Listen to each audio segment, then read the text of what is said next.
Thank you to everyone on our panel for being here today. Thank you to all of you for being here.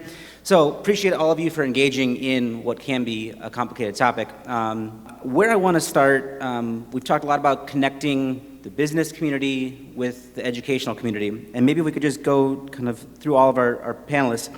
When you're partnering with the business world, what makes for a successful partnership with a for-profit organization? What makes that work well versus maybe situations where it doesn't, play out as well, misaligned goals, things like that? Anthony, if I could have you start, because I know you've had a lot of help from your partners recently, as you mentioned. All right, thank you. I think the most important thing is, and it's oftentimes a challenge, is having a designated person, a point person. I imagine people in your corporations and organizations are very, very busy, but the reality of it is trying to work with schools and trying to create really unique workforce development opportunity, there needs to be a person that can be designated to support the effort. So I use an example of Gilbane Company, but also Northwestern Mutual and others. Like, there's a person that I can call and say, hey, we have a great idea. Just recently, someone from Dallas, Texas presented an opportunity for us to create a unique cybersecurity program where our kids can actually graduate and enter into the cybersecurity world right away. I had a person to call, and that person was able to help support the effort. And so I think that's one of the most critical pieces, is having a designated person rather than call this team of people and hopefully somebody can get back and help you. And then the other thing that's important to me, and I always say, like, how can I help you? Like, I want this to be a benefit to us, but also to the company itself. Anyone else? Keys on successful partnerships? Sure, I can add more. So one of the things we've really fine-tuned over the years is that we provide a skills coach training to our business partners. And we also, when we partner with a new business, we kind of take a whole tour of the floor and come up with a concrete training plan for our students. So I think that's really multifaceted, and just like you said too, we always have a champion at the business partner, but that we're working directly with our production floor managers, our leads, and everything else like that, so that they understand, this is a teenager. So we even talk specifically like some ways to help coach a teenager and all of those other things. But I think it's really helped both ways. Many of our business partners have said, being a partner with you, like for that skills coach, working with a young person has really inspired them.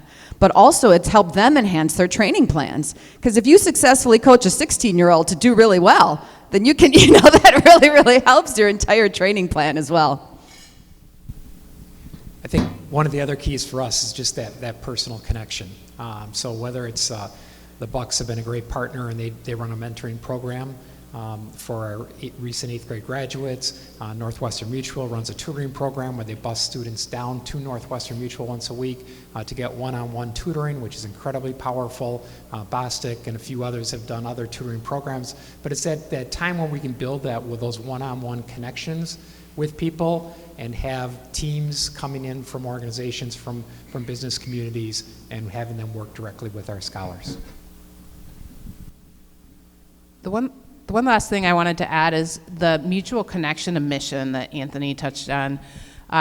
What I have found is companies, when their employees engage and they know that the mission of their organization connects with the mission that they are of the organization they're serving, they both get excited and are proud to make that connection. But one of the things that it also does is create the commitment and continuity. So it's not a swing in and swing out. It's a long-term relationship that builds pride in the organization that they work in, but also a real sense of connection with the nonprofit or school that they're partnering with. All right, I've got a number of questions about mental health. Sense me. I don't, and we've got a little bit of limited time, just how much, and we all know the pandemic created a lot of challenges on a lot of fronts for everyone. How much of a challenge does mental health issues add to the education work that you all are doing? I guess is the nice, broad, general question to put to it. I know it's a tough topic to answer in 4 minutes or so. Yeah, I think it has been a tremendous challenge. We've always experienced, I think, a lot of mental health challenges, particularly around issues of anxiety and perfectionism. And so we've tried to deal with those over the years, but since the pandemic, it's increased. One of the things that has been very instrumental for us is, again, partnership opportunities with local therapeutic agencies that are coming into the schools.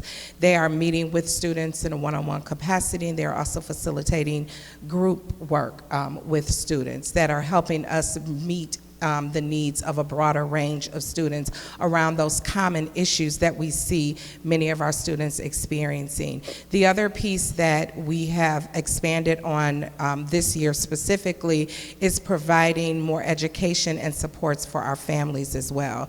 Each month at our PTO meetings, there is a mental health focus for our families, that they can gain more information. Resources are provided to them as well. And then finally, we have just recently received a grant through the Bader Foundation to expand our work around creating trauma-informed and trauma groups, support groups for our students. And these are going to be peer-based groups where they can go out and reach and provide support to their students, to their friends. We've had a number of students experience loss of families during the pandemic, and even coping with that, or having friends or groups of people that they can identify with, and partnering with, and just having someone to talk to has been instrumental for us. A lot of the work that all of you are doing ends up putting a very direct focus on the work, one-to-one type of things. Anthony, you talked about, every student is the most important student. A lot of this work takes a lot of effort. For anyone, what are the keys to scaling some of the work that you're doing, and kind of how do you go from hundreds of students served to thousands, or how do we push this to more students when the work is so direct and one-to-one and requires that kind of engagement? Can I answer that from an advocacy standpoint?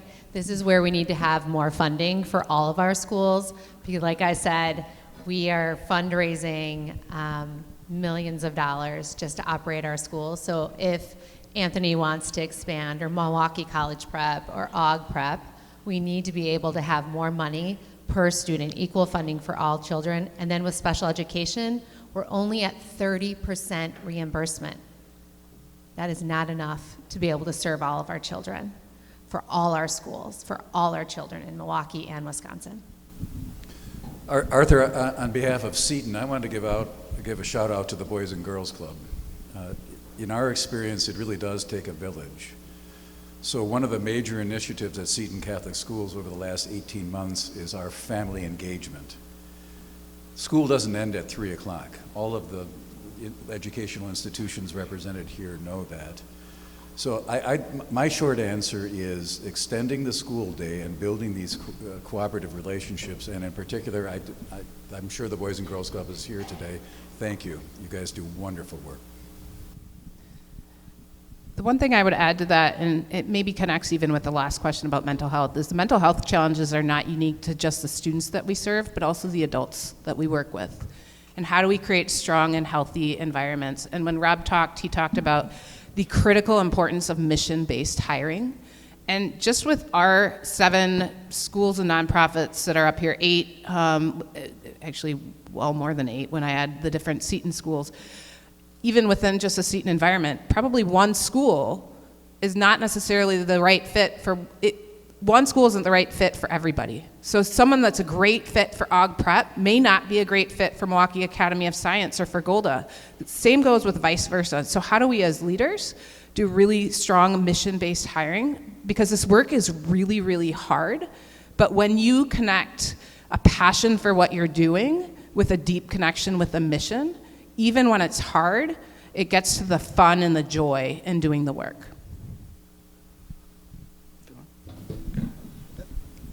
I want to connect the last 2 questions together. You talked about mental health and you talked about scaling some of the work that that all of us are doing. And I'll just give you some data. So prior to the pandemic, we had 2 counseling organizations that were supporting our school, and quite honestly, I would have given us a C in terms of meeting the needs. Since the pandemic, we've grown to 4. I would still probably give us a C at best in terms of the meeting the needs. The number of kids and family members who have mental health issues is beyond what our capacity is.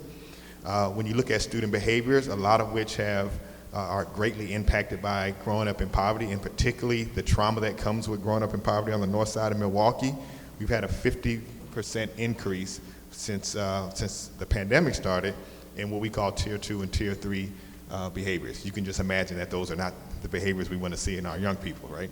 And so this is an issue that really does come down to resources, and in particular financial resources. If we get anything accomplished as a community, trying to eliminate or reduce the funding disparity is key. We're in the midst of a pandemic, 1,400 kids, most of which are living in poverty, and we haven't had a school nurse because we can't afford it, right? We, for the first time in our school's history, have had a social worker.